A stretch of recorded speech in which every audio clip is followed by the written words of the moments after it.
She told me that she thought the machine was broken, or perhaps the technician was brand new and just kind of learning her way.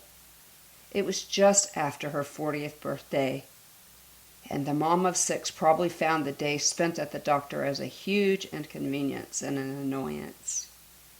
Her children, ranging from ages 10 to 17, were no doubt at home, wondering where Mama was and what was for dinner.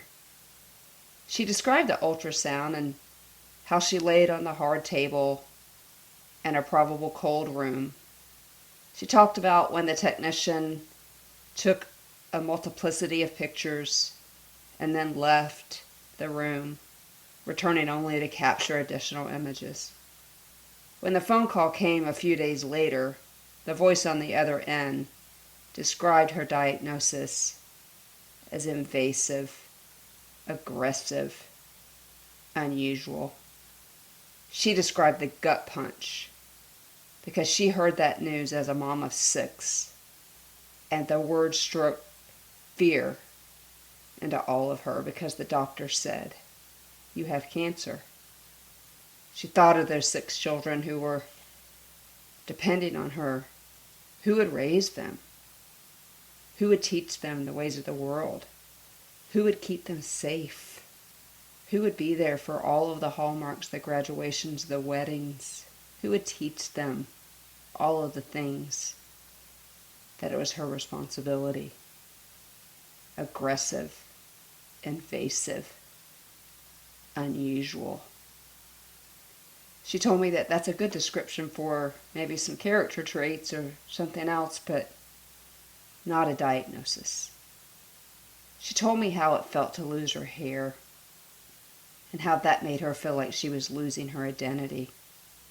She told me how she had her husband shave her head. She told me how they both sobbed. She told me about her throat closing up as she had an allergic reaction after her 2nd chemo treatment. She described the fight that often ensued because she had several fainting spells, sometimes in front of her children. She told me of the radiation. She told me of how she just continued to wonder who would be there for her kids, who would take care of them. She told me she wasn't afraid of dying. She told me she wasn't afraid of meeting Jesus. She just wanted to be a mama to those 6 kids. But then she told me what Jesus did in the form of his people. She told me about the peace that only comes from him. She told me her story, and she's here to share it with you today. Today, Tammy Williamson is here to give us the hope of her story as she finishes the rest of the story, the rescue story. This is the Wednesdays with Watson podcast, and we are in October of 2021. Let's drop into this episode with Tammy Williamson as we observe Breast Cancer Awareness Month, but more importantly, the hope that comes from the start of the story.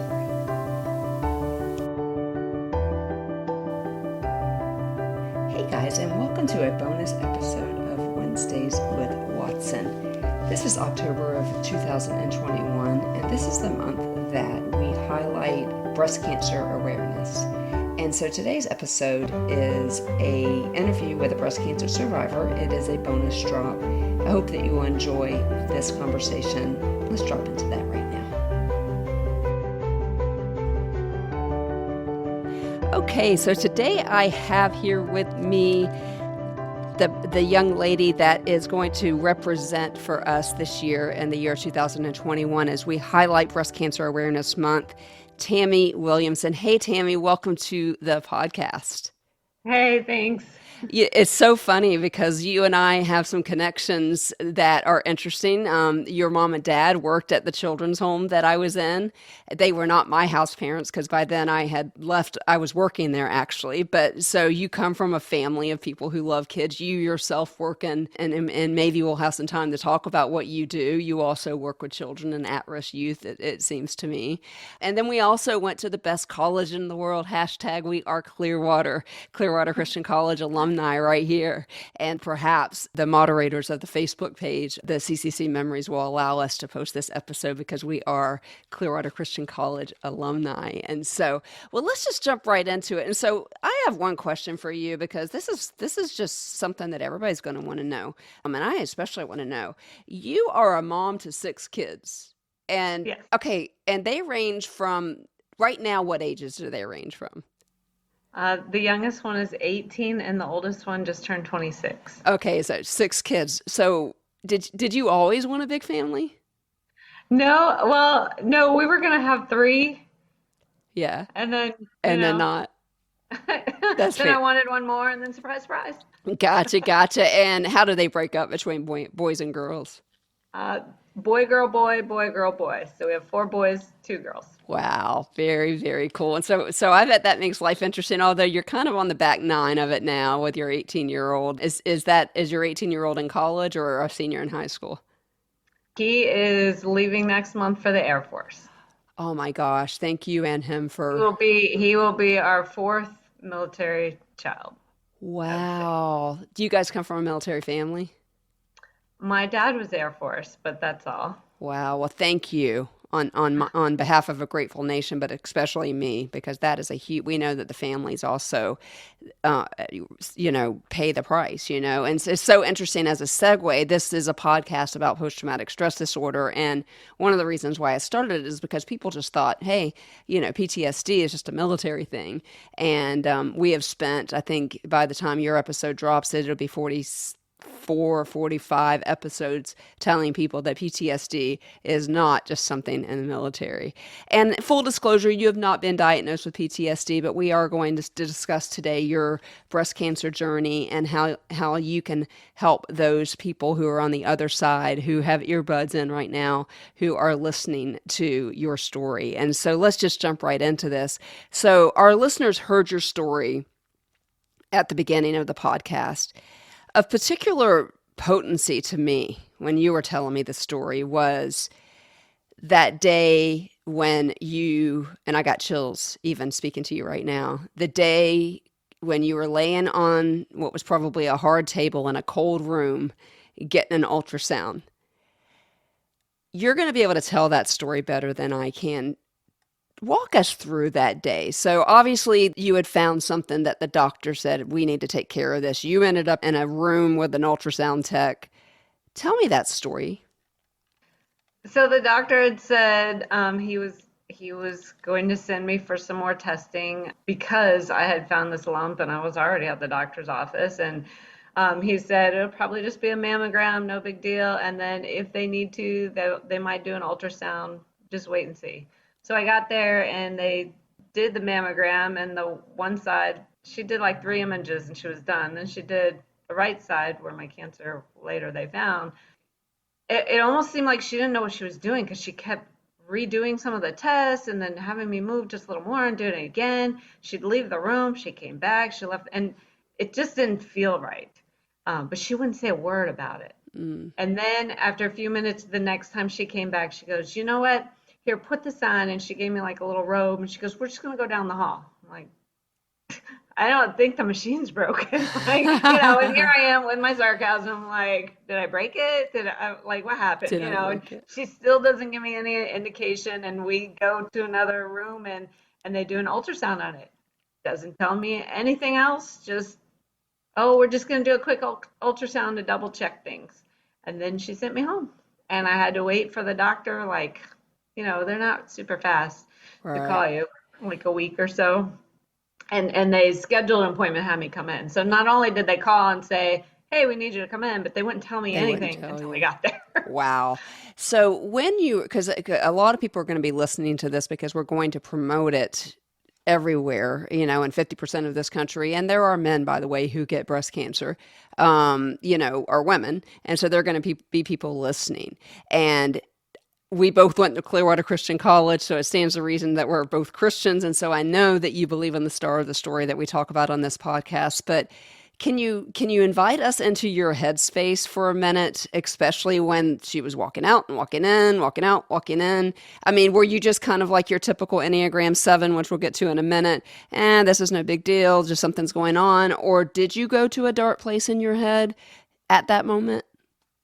You know, I started out with, what is she doing? She does not know what she's doing. Maybe she's new. And then I kind of and before I even got there, I was like, it's probably something stupid like an ingrown hair or a bot fly or something really ridiculous. Like I was just picturing just weird. But then the more she came in and out and she showed no expression, the more I was like, this is like a sucker punch to the gut. Like this is not right. Whatever it is, I could tell.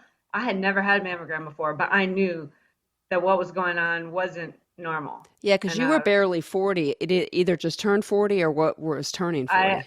I found the lump the day before my 40th birthday. Wow. And so then the doctor, when they finally did give you the diagnosis, they used words like aggressive, invasive, unusual. Invite me into your head now. I believe I actually said to him something to the effect of, well, in fact, that might be a good thing as a character trait or a way to describe somebody. That is not what I want to hear about a diagnosis. All Is right. there anything positive you can say about this? And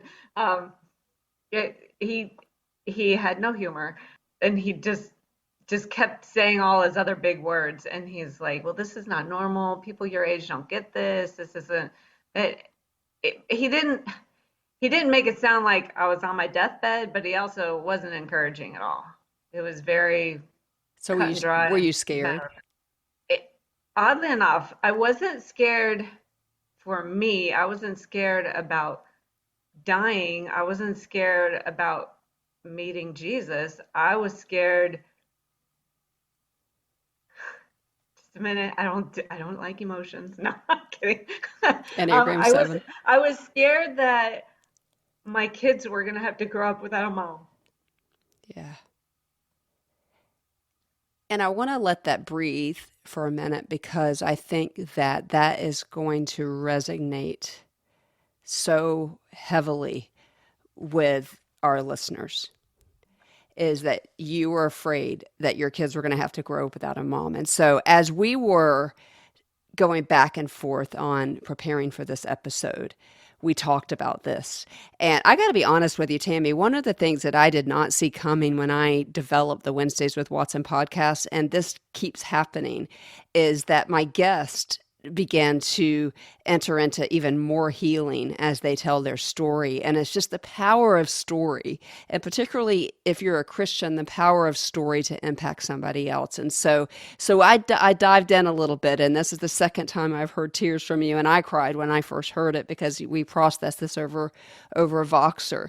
So I pushed a little bit. Tell the listeners the story about your daughter and the question that she asked her dad. And then I want to lead into something else from there.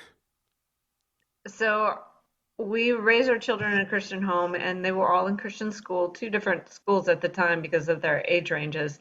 But she was at a Christian high school, 15, and she was at the same school where her father taught.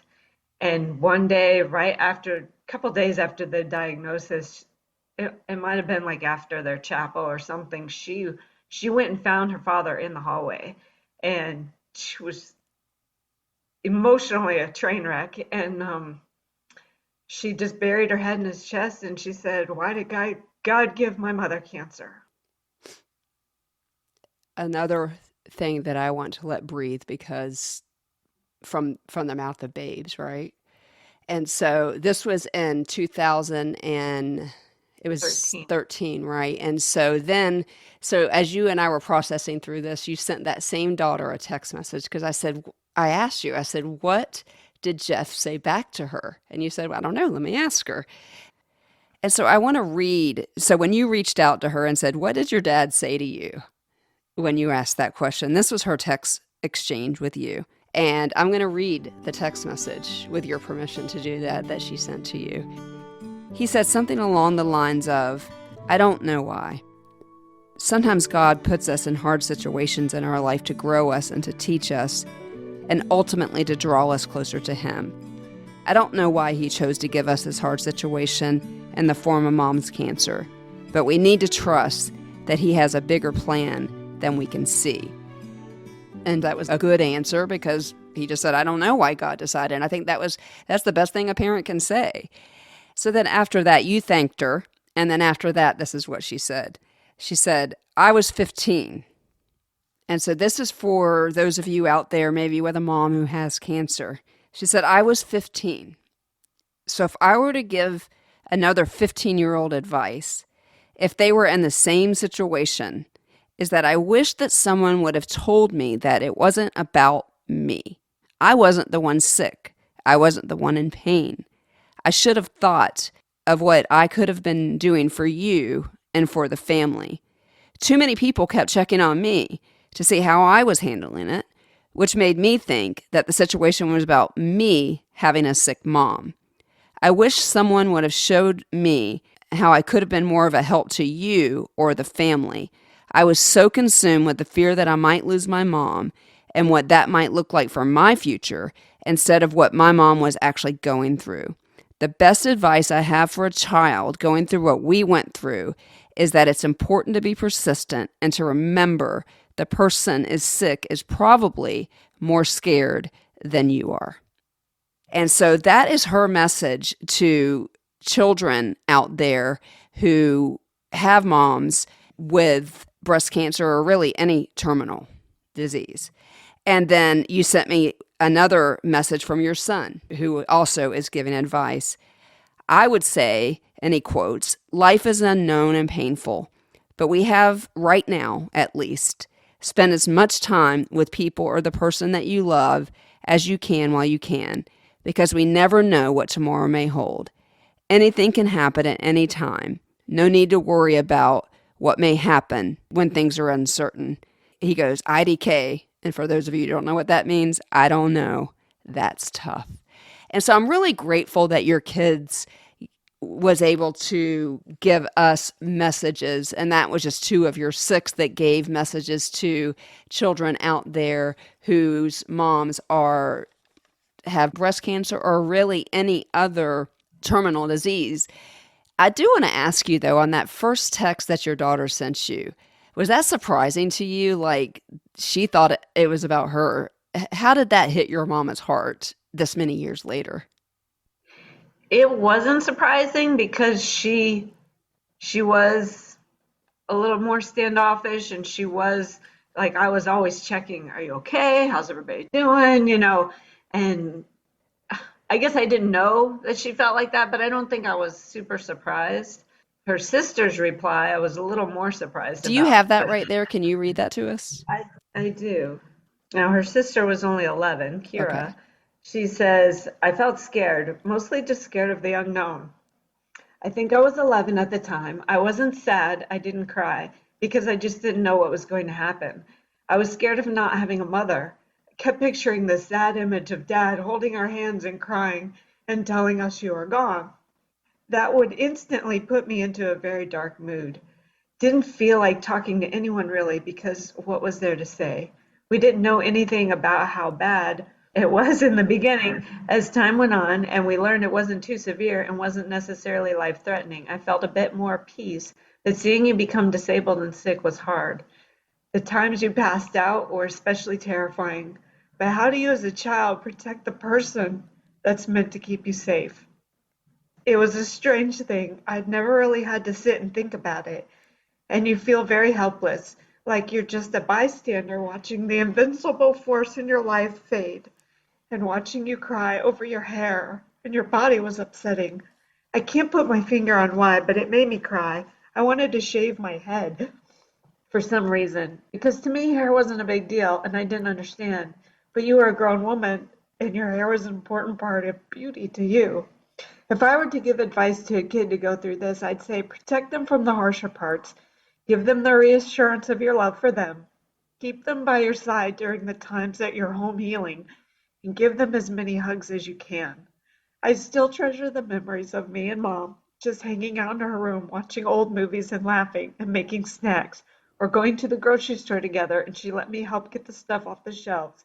That made me feel less helpless. I didn't get that one-on-one time with her a lot, and it gave me a lot of comfort in the moment. And she did. I think I sent you a little picture of her in the grocery cart, pushing me in the grocery cart, I'm and not crying. You're not crying. Listeners, you're not crying. Um, wow, so powerful. And so while you've never been diagnosed with PTSD, and I'm not saying that your children would have either, this is just me being a friend to you, it is likely that as you're seeing that there is some residual effects to them because PTSD, by definition, is when your safety is compromised. And while my mom wasn't a great mom and I didn't live with her my whole life, I was 10 years old when she was diagnosed with breast cancer. And I remember how I couldn't have articulated it better than your daughter just did. And so for those listeners out there who have kids, Tammy's clearly on the other side of this, and you heard that in the cold opening. That's the spoiler alert, is that she is a survivor of breast cancer. But you can see, just you can hear in her voice, and I'm watching the tears, and I've had tears, and we've all had tears over this. But know, breast cancer survivors out there, that if you have children, to watch for these things. We talk about counseling all the time on this podcast. This is probably a good time to get your children in counseling if you're a parent, and particularly if you're a mom with a terminal illness. There's another story I want you to tell, and then I promise I'm done making you stop crying, and your daughter there referred to shaving her head. I sobbed when you told me this story. I want you to tell listeners. So the doctor told me that yes, I would probably lose my hair, but it would probably take maybe 6 weeks till it started to fall out. I had really long hair. I've always had long hair. It's very thick. People usually comment on it when I go places. So when he told me it would probably fall out, I cut it really short, like almost to my shoulders, because I didn't want clumps and clumps of long hair falling out. I thought that would be easier to deal with. And I was horrified, even with it short, I didn't like it. So I knew once it came out, I was I was gonna be very unhappy. But I thought I still had time. 2 weeks maybe, it started coming out by the handfuls. Like there was no way to hide it. There was nothing. I rushed to the store, the wig store, and looked at all these wigs. I didn't know what I was doing. A lot of them didn't fit well because I'm small. My head's kind of small. They have like little things where you can tighten them. And then while I was there, cracking my jokes as usual, I thought, you know what? I never dye my hair. I'm gonna do something different. So I did. I got a blonde wig, and I went fully blonde, like platinum blonde, and short. It was cute, and I went home, and after the kids went to bed that night, I had my husband shave my head, and I don't think I've ever cried that much about myself that I can remember. Um, and we both cried, we both sobbed, and then I, I think I cried myself to sleep that night because I felt like I was losing my identity.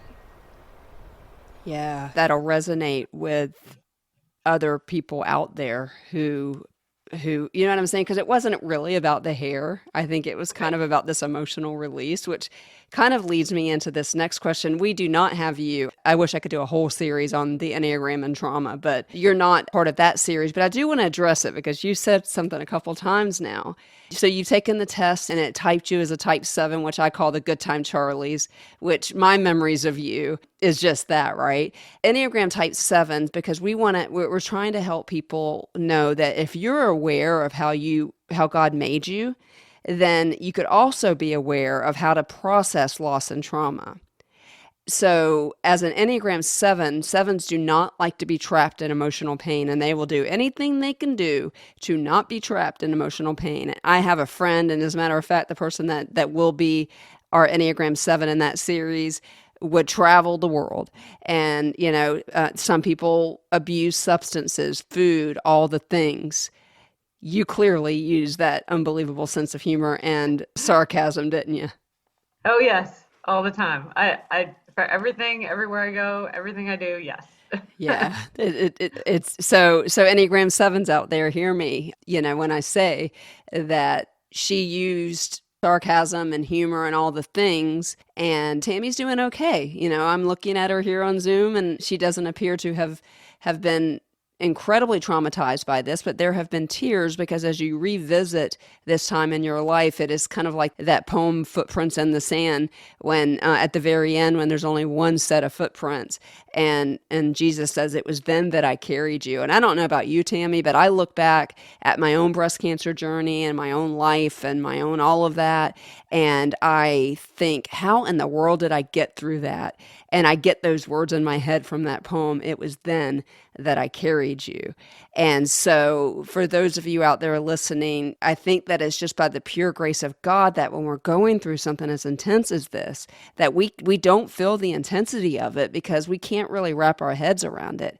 But don't be surprised at breast cancer survivors or any survivors of any trauma, because this happened to me. When you get on the other side of it, sometimes that is when you fall apart. That is when the emotions happen. And that is when, and life wasn't great for you. And that this is not something we're going to cover on this podcast because it's not our story to tell. But life wasn't great for you after this. You had a significant loss after this. And so you've had a tough road, but you've just remained faithful. One of the things, Tammy, that this podcast also focuses on is the importance of community. And you gave me a couple of examples, and I just want you to pick one, maybe your favorite, of how community showed up for you and your family during this time.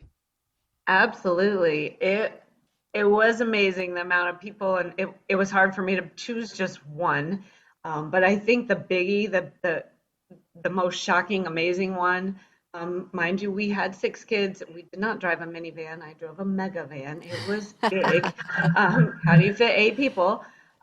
And one morning, well into the chemo and treatments and all of that, the van didn't start. And come to find out, I believe we needed a transmission, which we were already strapped for money from bills, cancer bills, to 6 kids in private school, to food. So my children, at Christian school, they had prayer time every morning with their class, and the youngest one, when the teacher asked for prayer request, he raised his hand and he told them to pray about our vehicle wasn't working. And he didn't know all about what it was. The vehicle wasn't working. And all the kids in the class already knew his mom had cancer because they had already been praying for it. And one of the little girls in the class, she went home and she told her mom. And mom told her ladies' prayer group. Ladies' prayer group prayed about it. One of the ladies in ladies' prayer group has a husband who owns a local dealership. She went home and she told her husband about it. And I don't know what he did. He arranged, he had the thing towed to one of his dealerships because he had multiple ones, had it repaired. And when I went to pick it up a week later, they handed me this bill itemized, and it was huge. They crossed out the final number, but everything, I mean, I didn't pay a dime, but they gave it back to me, crossed out with everything on there, what they did, replacing a transmission. In the meantime, the first little girl, her mother loaned us her father's car. He's a surgeon. He rode his bicycle to work every day that week, and I swear it rained every day. It was rainy season. Wow. As a surgeon, rode his bicycle to work every day so that we would have a vehicle that could fit the kids and get everybody to school, because you can't put 8 people in a Toyota Corolla. And then while we had his vehicle, one of the kids put the window down and it didn't go back up, and we had yet another friend come and who owned a different dealership and fixed that window and didn't charge us for it and loaned us a car for that day. I mean, it was just amazing. Yeah, and we know that we can't do life. We just can't do life without community. And you also told me of meals that were brought, and we could go on and on and on. And so, survivors or people going through this right now, do not forget the importance of community. I know that not everybody that listens to this podcast believes in Jesus or the star of the story. And in this case, this is how this has happened. This happened. This came from basically a local church or a Christian school, but it came from the body of Christ in the way of community. But this question is going to be a little raw and a little hard for you to answer. But you're a strong woman. You have 6 kids.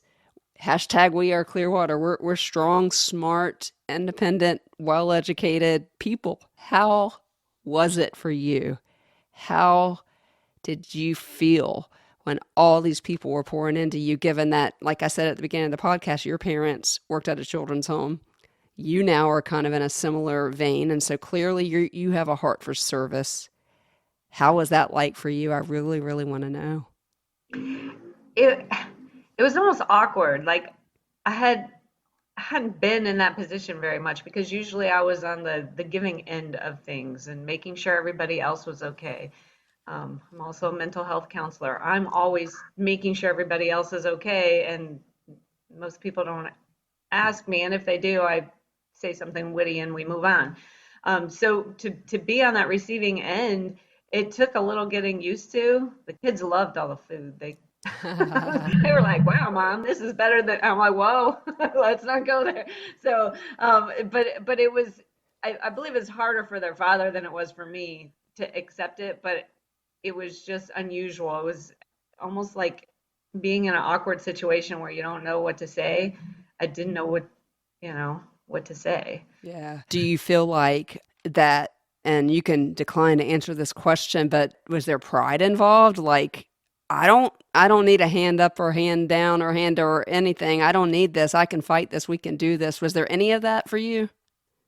I don't think so. I just felt like I was so surprised that I don't know why, because it's the body of Christ, but I sometimes felt surprised that they would do so much. I mean, people from out of state that I barely knew from former churches were sending things, but on the flip side of that, again, I was a mental health therapist. I worked for a mental health facility.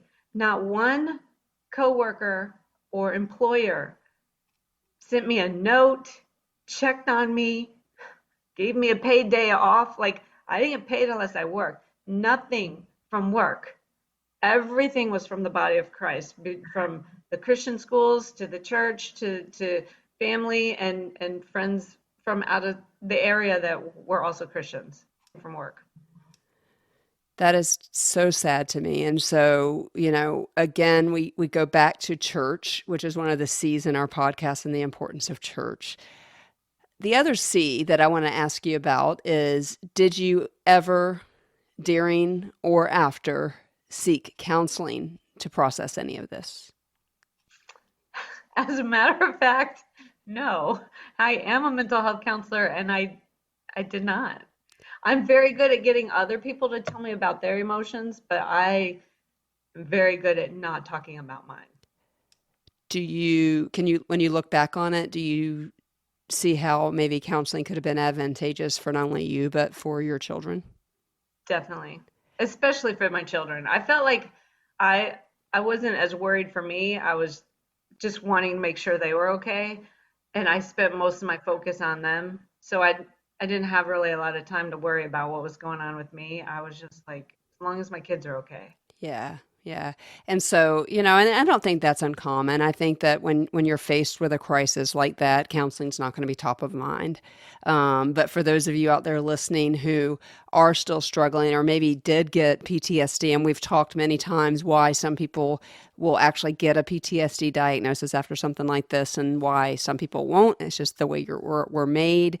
It doesn't have anything to do with how strong your faith is. It doesn't have anything to do with, how smart you are, how much money you have. Some people are just going to be pushed outside of that window of tolerance that we talk about, and some aren't. But it's always good to go out and push it out. And in this particular case, particularly your kids. And I want to close the podcast with this story because I think it's so powerful. You told me a story because you brought your kids up several times now. And even when we talked about it, and you have 6 of them, and so they're a big deal, right? You told me a story that I think that maybe people who are going through breast cancer right now would love this thing that you did as it pertains to your children. And it just speaks to your heart and the heart of a mom who loves Jesus and who clearly knows how to be a parent. And that's foreign to me. I have no context for this. And so when you told me this part, I actually kind of ugly cried because you were so concerned with your kids. What did you do that first Mother's Day? So all along the whole time, I was so worried about every event could be our last because I didn't know. I mean, I had heard that a lot of people survived it, but I also heard some people don't. So every event was this could be my last. And so Mother's Day that year, I insisted on taking the kids to lunch. We don't go out much. We never did. It just, it's expensive. But I took them, and I, of course, went to a place that kids like. I didn't pick, my favorite restaurant. I picked their favorite restaurant. And we had a fun little lunch and shakes, and then I wrote them all Mother's Day cards, which most people are like, why would you do that? Because I wanted to tell them how important they were, how unique they were, how loved they were. And I didn't want them to ever question that. Yeah. So I wanted to make sure, and I actually, somehow along the way, I feel like I managed to steal each one of them back and I put it in their baby book so that one day they will have that still, because who knows where kids put things, like under their dresser or in the closet. So I just wanted to make sure, should something happen down the road, they still would have that little bit of, and oftentimes I find myself when Mother's Day come around, I don't know that I've done it every year, but I will send them each a note, something just unique, just telling them why they're so important, not because of anything they've done, no trophy they've earned, but just how I love them for them. You bring up that last thing, that there's the last words that you just used is happens to be a lyric of one of my favorite songs that's popular right now, where it says, I've never been more loved than I am right now. It doesn't take a trophy to make you proud, but I've never been more loved than I am right now. And what you did, Tammy, and again, I have no context for this because I didn't have a mom that cared or that needed to be a mom, but how precious that you did that for them, and that's what this podcast is about too, is that you are known and seen and heard and loved and valued for who you are, not because of what you do, but because of who you are, and because God decided to wake you up that morning. And so I love that, and I thought that the listeners would love that, and I think it's just so precious, especially that you kept it. And I think of a verse when I think of you. Now you have to kind of read the entire chapter of John chapter 11, because when Jesus says this verse that I'm getting ready to say, he's talking cryptically a little bit, right? But we could apply it here in some ways, where it was when Lazarus was sick, and of course Jesus didn't come, and he said to his disciples in John 11:24, it says, this sickness is not unto death, but unto the glory of my Father who is in heaven. And what I want to say to you, Tammy, is that sickness, thank you, Jesus, wasn't unto physical death of Tammy Williamson on this planet. But today, on this day that we're recording this podcast, and it'll be out there in podcast land forever, this sickness was unto the glory of our Heavenly Father, the star of the story, Jesus, who we highlight on this podcast. And so thank you for being here today. And I want to give the microphone to you as we close out the podcast, or any message you have for anyone out there who is either diagnosed, surviving, has children. The mic is yours for anything that you would like to say to people who find themselves in the position that you were in. Well, I found a lot of people, when they go through something, they keep going back to why me, why me? And one of my biggest thoughts through the whole thing was, why not me? What an honor that God would choose me to use as an example for my kids, because they hadn't gone through any hard times before. Why not let them go through that in the safety of their home? For the people that I've talked to since then that are going through stuff, to help them through it, and to show them like you can go through this gracefully. However, I mean, I probably wasn't perfect. I probably really messed up a few times, but he got me through it. Why not me? So that was kind of the biggie, and spend a lot of time in prayer. Find an older Christian lady to talk to. They have a lot of time on their hands. They love that kind of thing, and they'll pray for you like nobody else. Go to a counselor if you need to.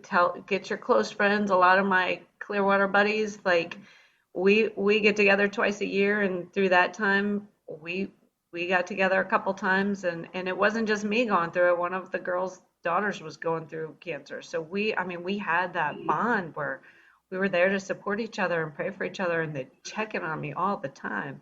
So basically, Tammy is preaching the Wednesdays with Watson podcast message. She's saying, go to the star of the story, go to your community, get counseling if you need it. And I love what you just said. Why not me? So often we will indict God and say, how can a good God give a mom of 6 cancer? How can that even happen? And if we flip that question of, I'm so honored that he picked me as a steward of this suffering. One of my favorite verses in the Bible, often quoted on this podcast, is Romans chapter 8, verse 58, where the Bible says, I want you to know that the sufferings of this present time are not worthy to be compared to the glory that will be revealed in us. And the translation of that is like, what we deal with down here cannot be compared with the beauty that is going to be made in eternity, the weight of glory. Some translations say that this suffering cannot be compared to the glory that will be revealed in us. And so thank you so much for being here with us today. We are Clearwater #. I am so grateful for you. I am grateful that you're in this world. I'm grateful for how you show up in this world. And I hope that this experience has been somewhat cathartic for you as it has for me. And both of those things have been really unexpected for me on this podcast. And so I so appreciate what you do. I so appreciate you being here. And this episode will drop on the October the 27th, 2021. And attached to that episode will be a little gift from me to you. And so I can't wait for you to hear that. So thank you so much, Tammy, for being here with us today. Thank you. Well, guys, I hope that you enjoyed that episode with my friend Tammy Williamson. I hope that it brought hope to you. I hope that you gained some knowledge as to how to do life with people with terminal illnesses or illnesses that threaten to take people's lives. While you're at it, make sure while you're in that podcast app that you, if you're not subscribed, that you just open it up and hit follow or subscribe in Apple Podcasts. It's the top right-hand corner with a little check mark. Other than that, I encourage you to head over into our Patreon account where we have bonus content, Amy Chrissy Chat, or AC Chat as we call it. That link is also in the show notes. So I will see you back here next week as we drop the episode with the Enneagram Type 3. And before we go, you know what I'm going to say. You are seen, you are known, you are heard, you are loved, you are valued. Let my life be